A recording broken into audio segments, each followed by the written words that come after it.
বলিউডে শ্রীদেবী, বিদ্যা বালান, টাবু কিংবা কঙ্গনা রানাউত তারা পরিচিত এমন এক ঘরানার অভিনেত্রী হিসাবে যারা একা একটি পুরো সিনেমার ভার নিজের কাঁধে বইতে পারেন। কিন্তু আমাদের বাংলা চলচ্চিত্রেও এমন একজন ওয়ান উইমেন শো ছিলেন, যিনি শুধু গ্ল্যামার নয় বরং অভিনয়ের জাদুতে দর্শককে মন্ত্রমুগ্ধ করে রাখতেন। তিনি আর কেউ নন, আমাদের সবার প্রিয় শাবনূর। শাবনূর মানেই এক অনন্য উচ্চতা। নায়কের পাশে কেবল শোপিস হয়ে দাঁড়িয়ে থাকা তার ধাতে ছিল না, বরং পর্দার গল্প আর ক্রেডিট সবটাই নিজের নামের পাশে উজ্জ্বল করে নিতে জানতেন তিনি। ৯০-এর দশকের কথা চিন্তা করুন, যখন ইন্ডাস্ট্রি ছিল পুরুষ শাসিত।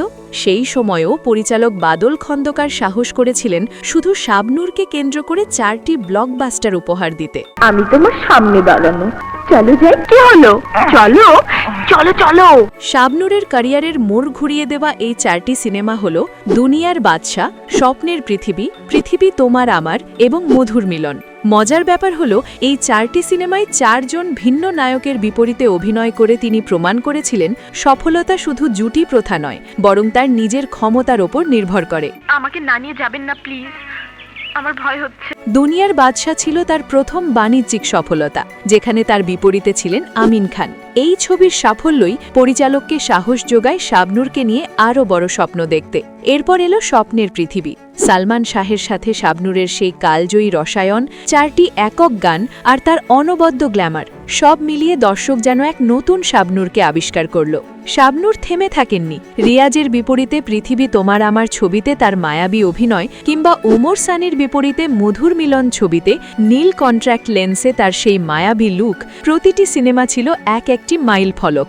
তিনি শুধু অভিনয় করতেন না, চরিত্রকে নিজের করে নিতেন।